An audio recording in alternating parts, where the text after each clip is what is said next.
Y nuestro tema es el Evangelio de Juan de la Nueva Vida. Y no voy a intentar recapitular lo que hemos dicho ya. Llegamos al versículo 19 en nuestros estudios del Evangelio de Juan.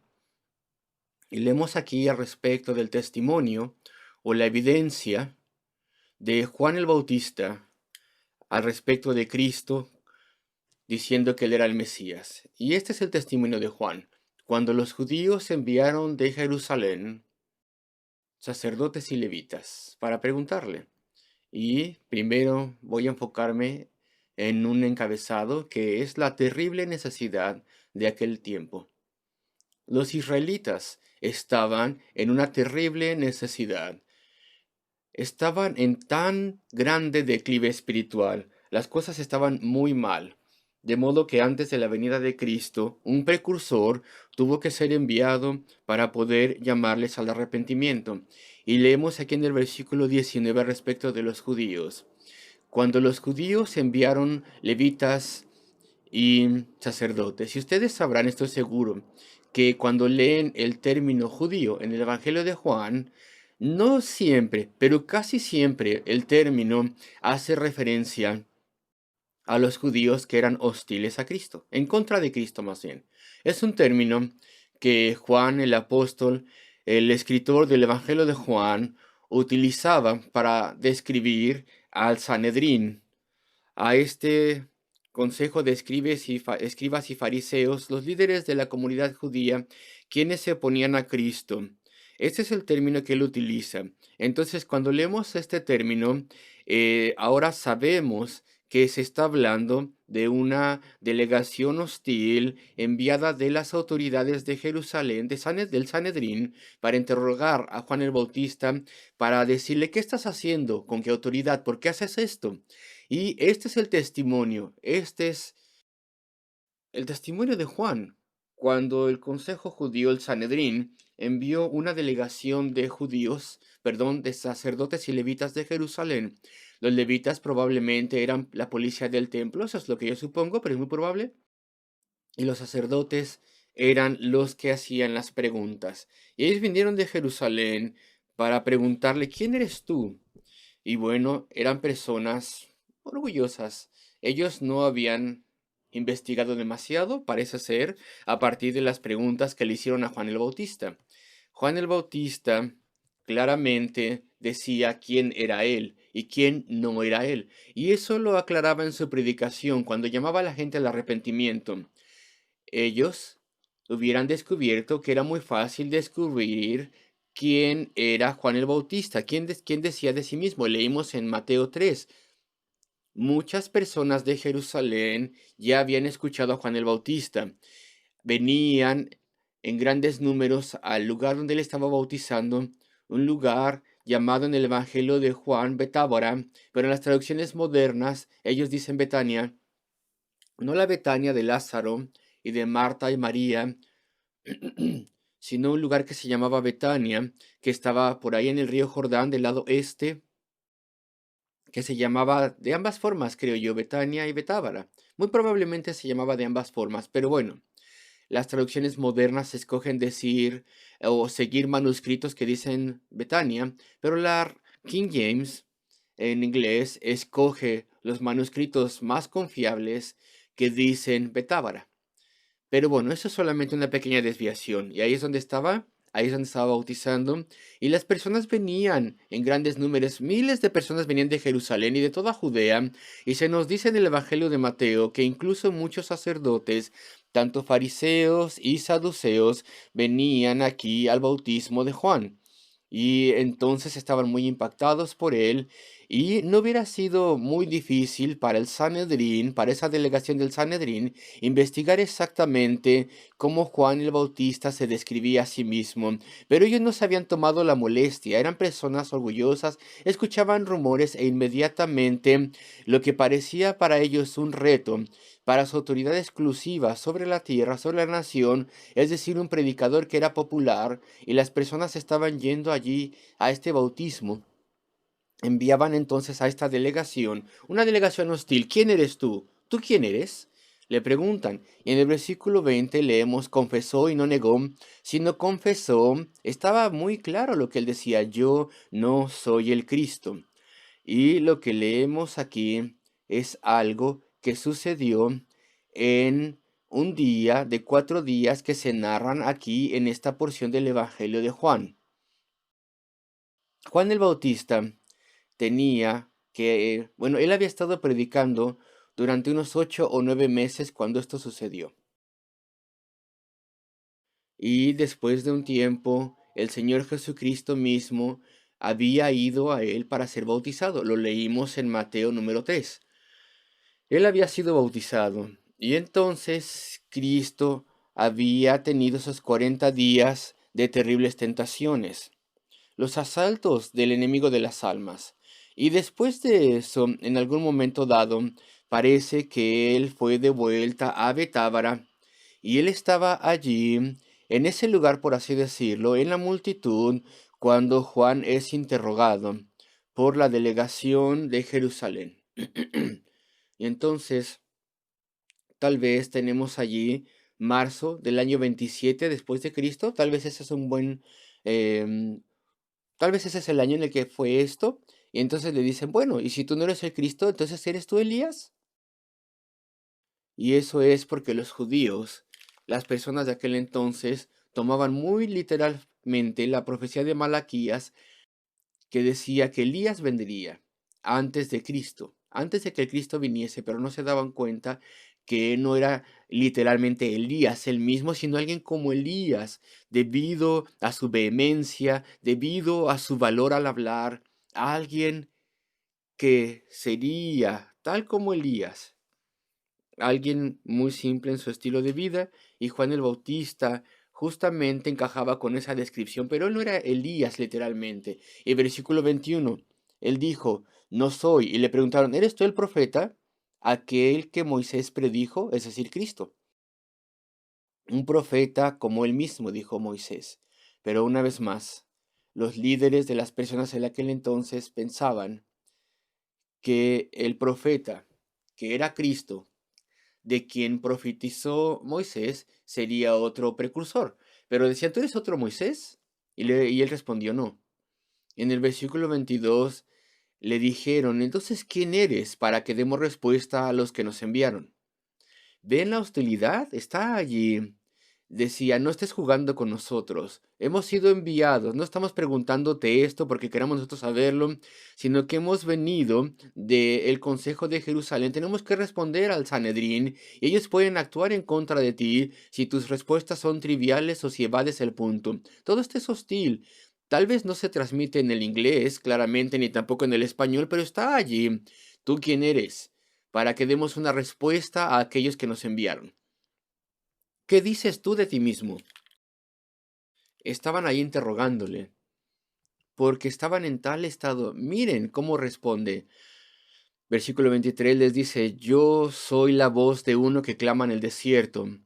Profetizado, Isaías 40, versículo 3, enderezad el camino del Señor, como dijo el profeta Isaías. Y los que habían sido enviados eran de los fariseos. Y le preguntan y le dicen, ¿por qué bautizas tú entonces? Pues el bautismo era un rito particular que los sacerdotes realizaban con los proselitas y otros en circunstancias controladas muy estrictas, que el Antiguo Testamento explicaba. ¿Qué derecho tienes tú? Bueno, pues Juan el Bautista era un hijo de un sacerdote, era un levita. ¿Pero qué derecho tienes, le preguntaban, de estar haciendo esto a gran escala, realizar este bautismo? ¿Quién te dio permiso? Ese es el tono de voz que están utilizando aquí.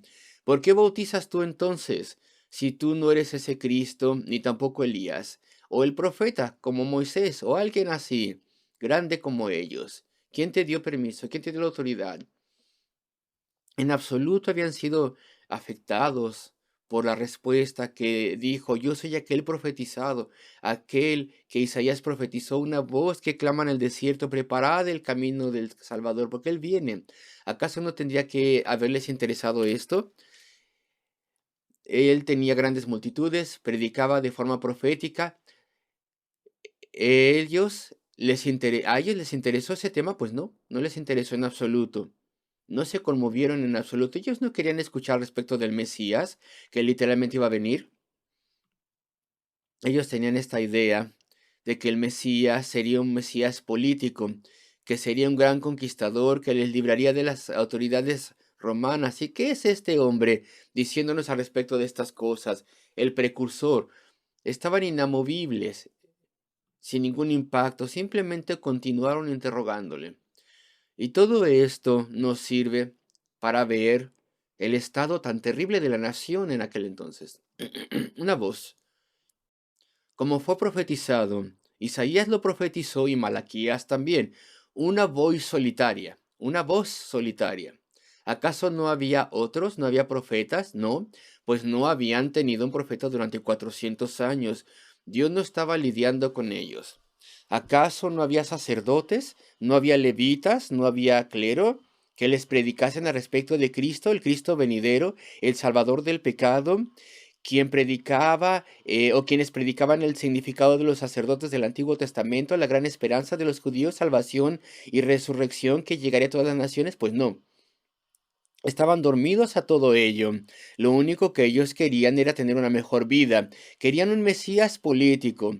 Querían salir de la opresión romana. No querían nada espiritual.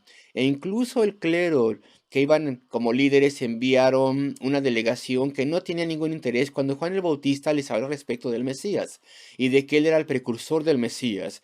Qué cosa tan terrible. Qué mal estaban las cosas. Qué sorprendente. Qué terrible. Pues eso es lo primero que vemos aquí a medida que vemos este punto, la hostilidad de los líderes judíos y la ceguera de las personas y la falta de vida espiritual, cómo estaba tan mal la situación. Y esto nos lleva al versículo 26, porque bautizas. Y aquí tenemos el segundo punto. Quiero hablarles un momento al respecto de los dos bautizos. Y esto es muy importante y quiero hacer alguna aplicación al tiempo presente. Los dos bautizos, me explico. Mira el versículo 26. ¿Con qué autoridad estás haciendo esto? Todos estos bautizos. Y Juan respondió y dijo, yo bautizo con agua, pero, y hay algo que no estamos viendo aquí. No verdaderamente se dejó de lado, no. Siempre hay que recordar cuando leemos el Evangelio de Juan, que él supone que tú conoces los otros evangelios. Y él dice diferentes cosas y no te da los detalles aquí en el Evangelio de Juan, sino simplemente da por sentado que tú ya conoces los detalles. Él supone que tú ya conoces los evangelios. Juan el Bautista nos dice cosas profundas, cosas maravillosas. No Juan el Bautista, Juan el apóstol, perdón. Nos enseña cosas maravillosas, pero él no nos da todos los detalles, porque este es el último evangelio, y él supone que tú conoces los otros. Dice aquí, yo bautizo con agua, y en el griego el énfasis está en el yo y en el agua. Y si lo miras, lo entenderás. Yo bautizo con agua. Y después él ya supone que tú tienes familiaridad con el resto de lo que Juan el Bautista estaba diciendo. Y si tú vas por un momento, por favor, a Mateo 3, entonces tú lo puedes ver tú mismo. Versículo 11. Mateo 3, versículo 11. Yo a la verdad os bautizo en agua. Y el énfasis está en el yo y en el agua, para arrepentimiento, pero el que viene tras mí, cuyo calzado yo no soy digno de llevar, es más poderoso que yo. Él los bautizará en Espíritu Santo y fuego. Con el Espíritu Santo y fuego. ¿Y ves tú la forma en la que Juan, el apóstol, cita a Juan el Bautista ahí en Juan 1? Él supone que tú entiendes el resto de lo que Juan el Bautista dijo. Así que leemos en Juan 1, yo bautizo con agua, pero tienes que rellenar lo demás de Mateo 3, versículo 11. Dice, pero él los bautizará con el Espíritu Santo y con fuego. Juan supone que tú ya sabes eso. Yo bautizo con agua, lo cual corresponde a que Él bautizará con el Espíritu Santo y con fuego. Son dos bautizos, ¿te das cuenta? Me explico. Juan predicaba el arrepentimiento. Las personas tenían que arrepentirse de sus pecados. Y si las personas de verdad se habían arrepentido, y si creían lo que Juan estaba diciendo, que el Mesías venía, entonces confiarían en él. Tenían que confiar en eso para salvación, en el Mesías, y recibirían ese segundo bautismo. Me explico. Incluso antes de que Cristo comenzase su ministerio. Pero el problema es que las personas que escuchaban a Juan, pues no fue la culpa de Juan, pero ellos se arrepintieron, muchos de ellos, en una forma superficial. Y se arrepintieron por las razones erróneas. De modo que muchos de ellos no fueron convertidos, la mayoría no. La mayoría no fueron nunca cambiados, nunca conocieron ese segundo bautizo que Cristo compró para su pueblo. ¿Cuál es el segundo bautizo? Es el bautismo del Espíritu Santo, es la conversión. Es cuando el Espíritu Santo llena tu vida y te cambia. Y eres bautizado, lleno, por así decirlo, con una nueva vida. Y con vida espiritual. Y con entendimiento espiritual. Y con una guía espiritual y objetivos espirituales y pensamiento espiritual y gustos espirituales y caminos espirituales. Y fuego, eres bautizado con fuego, es decir, tienes convicción de pecado y tus pecados son quemados y verdaderamente te arrepientes. Y entonces te arrojas a Cristo dependiendo de Él. Él murió en nuestro lugar.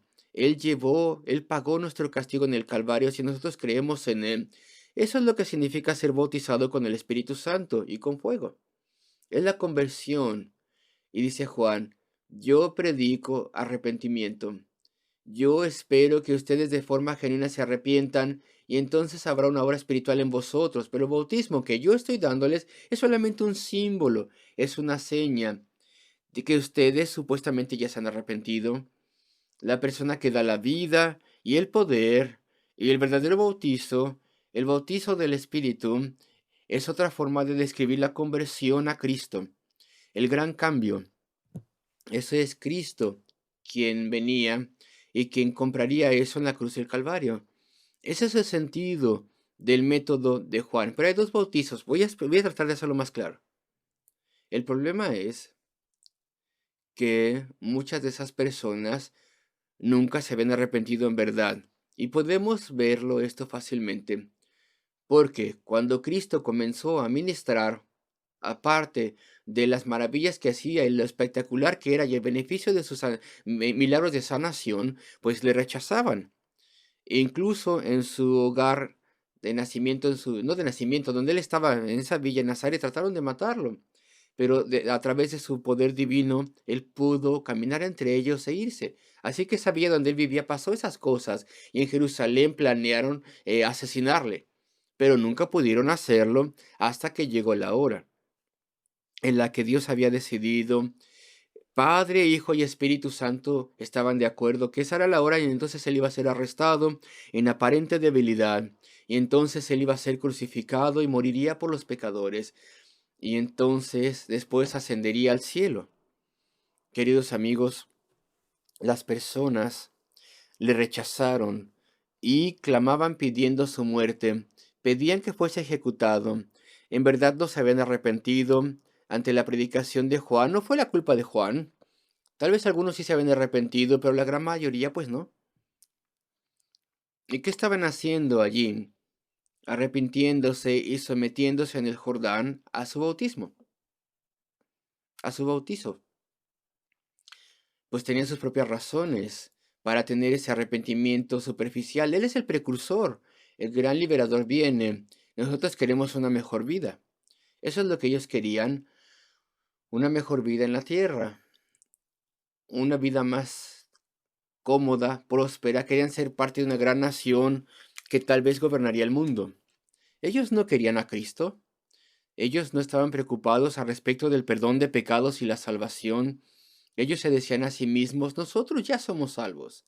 Nosotros somos hijos de Abraham. A pesar de que Juan les predicaba. Dice ahí Mateo 3, decía, no pienses que eres salvo porque eres hijo de Abraham. Dios puede levantarle hijos a Abraham de estas piedras. Solamente eres salvo si te arrepientes y tienes una nueva vida. Entonces, de forma nominal se arrepintieron de una forma superficial, porque ellos pensaban que eso les conseguiría un liberador político, pero no querían un salvador, no era algo genuino. Los dos bautizos es muy sorprendente. El bautizo, que es una señal, solamente un símbolo, algo externo y físico, eso es bueno si lo entendemos. Es correcto, es adecuado. Y yo he sido salvo por el Señor, decimos. Mi vida ha sido cambiada, es lo que tenemos que decir. Y entonces le obedeceré en la ordenanza del bautismo, porque Él ya me salvó, lo cual representa la muerte a la vida antigua.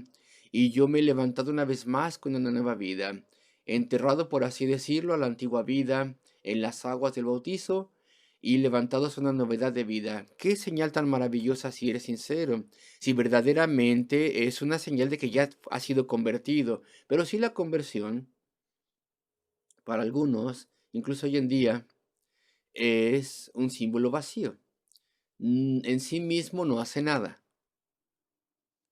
Es un símbolo de una verdadera experiencia, pero en lo que respecta a ellos no fue así.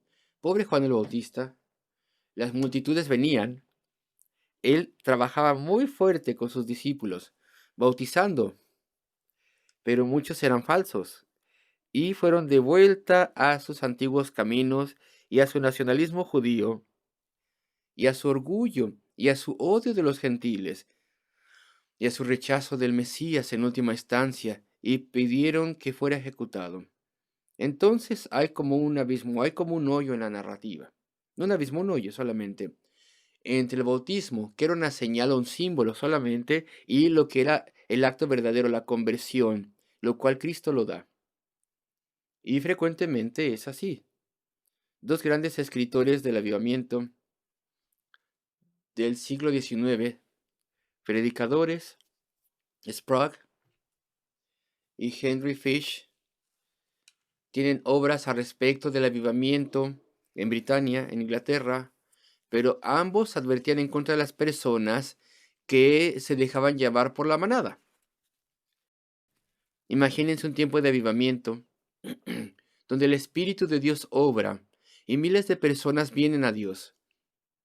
Así como pasó muy cerca del tabernáculo en 1739, en ese octubre cuando George Whitefield predicó en el parque de Kennington. Ese fue el primer mensaje del gran avivamiento, y miles de personas vinieron de todas partes a escucharle. Algunos vinieron a arrojarle tabiques, pero muchos vinieron y fueron salvos. Tiempos de avivamiento eran esos. Y nos conmueve y es algo poderoso. Y muchas personas tuvieron convicción de pecado y se arrepintieron y vinieron a Cristo. Pero algunos simplemente fueron a la iglesia por las manadas, por las multitudes. Pensaron que eran salvos, pero no fue así. Una, un arrepentimiento tuvieron, pero superficial. Más bien querían algo para ellos y después llegaron a ser una molestia para la iglesia. Y no estaban sincronizados con las otras personas y frecuentemente eran la fuente de dolor y dificultad de las iglesias. Pero eso pasa. Y eso pasaba en tiempos bíblicos también, y el apóstol Juan escribe en su primera carta allí al respecto de las personas que les había dejado. Salieron de entre nosotros, pero no eran de nosotros. No habían sido convertidos en verdad, pensaban que sí, pero no era así. Y Juan también utiliza esto para explicar al respecto de los creyentes que están firmes. Vosotros tenéis una unción del Espíritu Santo, una unción del Santo, una especie de, sí, de unción. Tú sabes, conoces la verdad. Ya ha habido una obra en tu corazón y ya has cambiado completamente. Y como un nuevo converso, a ti se te dio en la salvación nuevos gustos, nuevos deseos. Tuviste un instinto de que ciertas cosas eran mundanas. Ese instinto que se te dio fue confirmado cuando leíste la Escritura y leíste al respecto del mundo y cómo los creyentes son llamados a salir del mundo. Y entonces son cambiados y sus gustos mundanos son quitados, y su inmodestia, y su apetito sexual impuro, y sus palabras sucias, y sus egoísmos, y su ambición, todo eso sale de la vida del creyente. Y todo el entretenimiento que es distintivamente del mundo, y la música y el baile, y tú pierdes el gusto de todo eso, y todo eso se va de la vida de la persona que es convertida. Tuviste una unción, lo viste en la Biblia, lo sentiste en tu corazón. Tú tenías ya un instinto en ti, sabías que ya eso era malo. Un día esas cosas las amabas y en el siguiente momento fue todo desagradable a ti. Y el pecado que había sido tu amigo llegó a ser tu enemigo. Y tú dejaste esas cosas a un lado, dejaste todo ese pecado. Ahora eres diferente. Y entonces leímos, o ya has leído en la epístola de Santiago y has entendido, donde dice, ¿no sabéis que la amistad con el mundo es enemistad para con Dios? Entonces quien quiera que se constituya amigo del mundo, se hace enemigo de Dios. Y tú sabías todo eso ya en tu corazón. Y a partir de la palabra, entonces llegaste a ser una persona diferente, llamados fuera del mundo. El entretenimiento mundano, la avaricia, el vivir por uno mismo, el vivir por placer, la falta de modestia, todo eso quedó a un lado. La música mundana, la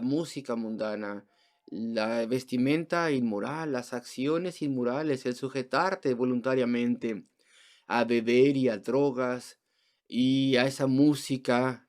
Oh, lo necesito. Necesito eso para que yo pueda estar bien. Tengo que bailar en ello y todo eso es del mundo. Todo eso es desagradable a ti ahora que eres creyente. Te arrepentiste de ello, lo has dejado. No améis el mundo, ni las cosas que están en el mundo. Si alguno ama al mundo, dice el apóstol Juan, el amor del Padre no está en él. No tiene esa unción, no ha sido salvo. No tiene el instinto de lo que es correcto y lo que no lo es. No nota esas cosas en la escritura. No puede ser salva esa persona. Queridos amigos, esto es muy importante. Hay dos bautizos entonces, me explico. El símbolo, solo un símbolo, pero no necesariamente el símbolo refleja la realidad de que ha sido salva la persona. Y la salvación es la obra del Espíritu de Dios en la conversión. Y la persona que no es verdaderamente salva, en última instancia, se da cuenta que lo estricto, si tú quieres, y la separación del mundo es una cosa odiosa para él o para ella. No le gusta la porción de la escritura que dice que no nos conformemos al mundo. Y el apóstol Pablo en Romanos 12 nos dice esto, y no os conforméis al mundo, sino transformaos por la renovación de vuestras mentes. Todo eso ya es desagradable. Y bueno, esto no es una cosa cultural.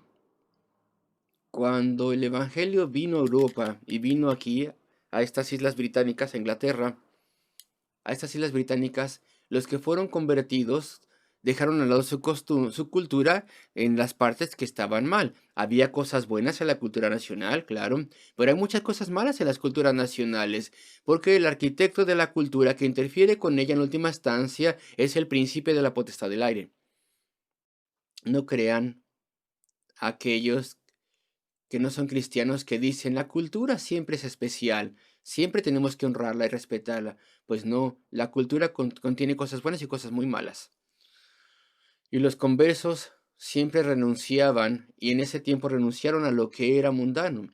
Cuando el Evangelio fue a Asia, a China, a India, las personas que fueron salvas renunciaron a lo que era malo y no era bíblico en su cultura. Tenían esa unción y también la guía de la escritura.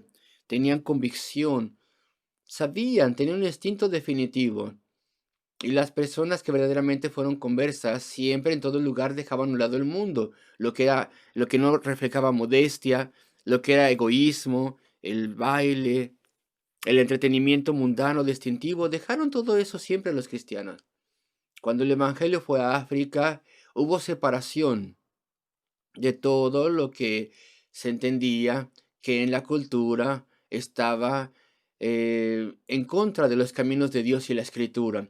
Los cristianos siempre han sido distintivos y hasta hace poco tiempo, hace unas un par de décadas, siempre fueron diferentes los cristianos.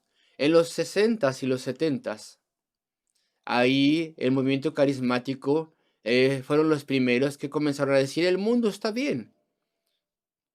Y no estoy siendo justo, a ver, porque hay muchos carismáticos hoy en día que sí tienen obediencia en la escritura, que nos llaman a salir del mundo, ok, lo admito, pero muchos de ellos no. Y dicen, el mundo está bien.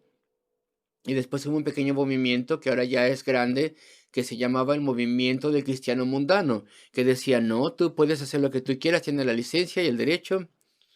Y la enseñanza de la escritura y todo lo relacionado con los cristianos bíblicos tradicionales, de pronto fue echado a la basura por esta gente arrogante, que pensaban que podían hacer lo que ellos querían y tener libertad de hacer lo que ellos quisieran, sin importar lo que dijera la escritura. Y eso fue por todas partes. Los antiguos pentecostales eran igual que los cristianos tradicionales. Ellos renunciaban al mundo.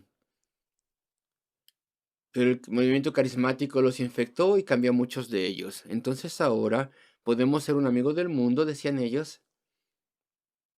Y claro que no tienen el valor para decir Santiago está mal, sino que de forma muy elaborada lo cancelan, lo que dice Santiago. Y ahora las personas dicen, ah, esa es nuestra cultura. Pues no nuestra cultura.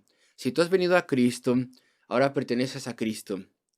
¿Y por qué algunos cristianos o que dicen ser cristianos van de vuelta a su estado de antes de la conversión y profesan ser cristianos? Bueno, puede ser que están en gran rebeldía. Tal vez están siendo hipócritas. Tal vez han estado yendo a la iglesia, están manteniendo su profesión, pero sus devociones privadas han desaparecido. Y su dedicación y compromiso ha desaparecido, y poco a poco se han apartado del camino, y tal vez están en eso en rebeldía y nada más. Pero también es probable, si no es que es más probable, esta posibilidad es terrible, pero tal vez nunca han recibido la verdadera conversión, esa unción de lo alto. Tal vez nunca verdaderamente quisieron dejar el mundo. Lo hicieron tal vez porque se les pidió que lo hicieran, pero no era verdadero. Y ese librito que acabamos de publicar el año pasado, Wonders of Grace, las maravillas de la gracia, esos testimonios de muchas personas que fueron convertidas en el ministerio de Spurgeon, una y otra vez lo leemos. ¿Y cómo sabían que eran convertidos? Pues el mundo llegó a ser desagradable. El entretenimiento, el salón de baile, todo eso era una señal clara de la unción de lo alto. Dios los había separado, Cristo los había llamado fuera del mundo, fuera de los gustos sexuales inmorales, la vestimenta inmoral, las acciones, el mostrar el cuerpo, el baile moderno, que es tan terrible, tan vulgar, tan vergonzoso. Dios nos llama fuera de todo eso. Pero si tú no eres verdaderamente converso, pues te querrás volver a ese pecado. El apóstol Pedro lo dice en la segunda de Pedro. Capítulo 2, dedica un capítulo a personas que en un momento dado volvieron al estilo de vida que nunca verdaderamente dejaron. Porque no hubo bautizo del Espíritu, no hubo conversión, no hubo una nueva vida, no hubo un nuevo entendimiento, ni tampoco motivos nuevos. Bueno, si tú quieres bailar, pues esos bailes modernos y todo eso, y vestirse conforme a ello de forma inmodesta y hacer esas cosas. Pues queridos amigos, si alguien quiere hacer eso, pues no solamente le escupiría a esa persona a el ministerio bíblico tradicional, claro que sí estás escupiendo a la cara a eso, estás levantándote orgullosamente diciendo, ah, yo no creo esas tonterías, yo soy más sabio, yo soy más grande que toda la tradición bíblica, de predicación bíblica. Yo no creo nada de eso. Y algo que es más grave, algo que es peor, estaríamos mostrando desprecio a Cristo. Si alguien hace eso, está rechazando la palabra de Dios. Lo que ha estado haciendo es leer la escritura y tú estarías despreciando el estándar de Dios. Estarías clamando desprecio al plan de la redención, que es llamar a los conversos fuera del mundo. Estaría ridiculizando toda la historia de la iglesia de Jesucristo y su estándar en esto estarías mostrando gran crueldad a los que están buscando de Dios.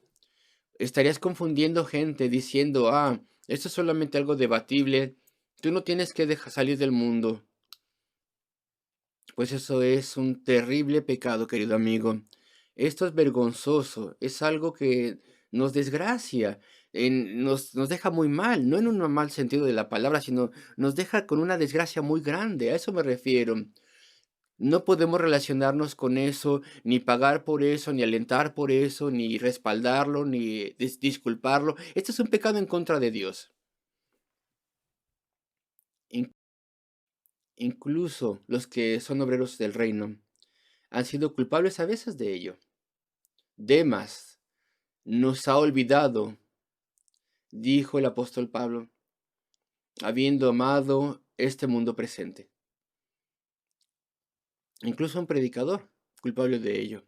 Suponiendo que Demas hubiera vuelto, suponiendo que él hubiera vuelto a Pablo y hubiera dicho, quiero retomar mi ministerio donde me quedé, quiero predicar mañana.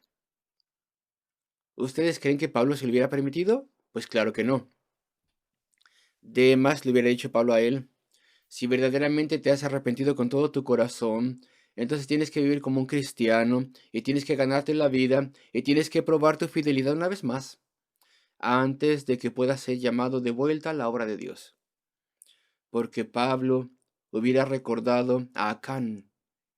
Acán, allí en el libro de Josué, allí en el capítulo 7, todo el campamento de los israelitas tuvieron que sufrir una derrota y vergüenza y el retiro de la bendición de Dios, porque una persona se permitió eso prohibido. Entonces Pablo no lo hubiera tomado de regreso sin que primero hubiera probado que había cambiado. No se puede tener a las personas en el púlpito, en el servicio cristiano y enseñando la escuela dominical, quien hacen este tipo de cosas, de donde Dios nos ha llamado a salir. Aquellos que están despreciando la obra de Dios, eso arruinará la bendición para otros y quitará la obra del Evangelio y de la conversión. Así que estas cosas son de gran importancia. Pero he estado hablando al respecto de los dos bautismos. Espero que haya sido claro. Uno solamente es un símbolo y otro es la realidad, ¿de acuerdo? No permitan que haya diferencia en esto, que lo uno no sea congruente con lo otro. Recuerden John Newton, Salvador, si yo, a través de la gracia, soy hecho ciudadano de Sión, no importa que el mundo me desprecie, yo me gloriaré en tu nombre. Pasan todos los placeres del mundano, toda su jactancia, pompa y teatralidad, solamente tiene un gozo permanente los que son los hijos de Sión. Solamente aquellos que tienen el verdadero bautismo de lo alto, es decir, la conversión del alma, solamente ellos están en el reino y viven por él. Y tenemos un par de minutos. Tengo que introducir mi punto final, versículo 29, donde dice así, el siguiente día vio Juan a Jesús que venía a él. Y es que no podemos concluir sin Cristo. La nueva vida asegurada por Cristo. Y Juan dice, he aquí, ved, el Cordero de Dios que quita el pecado del mundo. Él lo dijo en voz alta, predicaba como Elías, lo dijo de forma pública, he aquí, mira, mirad, el Salvador del mundo. Y estas son las palabras que él utiliza, el Cordero de Dios. ¿Qué quería decir con esto? ¿El Cordero de Dios? ¿Estaba hablando del Cordero de la Pascua? ¿El Cordero que fue matado y comido por los hijos de Israel cuando salieron de Egipto? ¿El Cordero cuya sangre fue puesta en el dintel? Y si se estaba bajo la sangre, cubierto por esa sangre, entonces Dios lo libraba del juicio de Dios sobre las familias egipcias, quedaba a salvo del juicio de Dios bajo la sangre del Cordero. Claro que sí, el Cordero de Dios, si tú confías en Él y en su salvación, entonces Dios te perdonará y no te juzgará ni te castigará y tendrás vida eterna. Estaba hablando de la ofrenda diaria, el cordero ofrecido diariamente en el templo cada mañana, cada noche, cada día, un cordero por remisión de pecados, redención de pecados, expiación de pecados, pero también un olor fragante a Dios. Un cordero que representaba al Salvador que vendría y que haría una ofrenda de su propia justicia, de forma tan perfecta y gloriosa, que ganaría el cielo para todos aquellos que confiarían en él, pues también tenía eso en mente. El sacrificio diario. Cristo sufre para poder pagar por nuestro pecado, y Él vive y muere en perfecta santidad, de modo que su justicia pudiera ser extendida, acreditada a todo su pueblo, y pudiera ganar bendición eterna por ellos. ¿O estaba hablando del Cordero de Isaías? Isaías 53, quien hablaba de Cristo, quien fue llevado como oveja al matadero. Claro que también tenía esto en mente. Donde quiera que el Cordero representa al Mesías en el Antiguo Testamento, todas estas cosas ilustran al Mesías. Y todo eso está incluido en esta frase. He aquí el Cordero de Dios que quita el pecado del mundo. Gentiles y también judíos, que son elegidos por Dios, quienes son salvos, quienes se arrepienten ante Dios.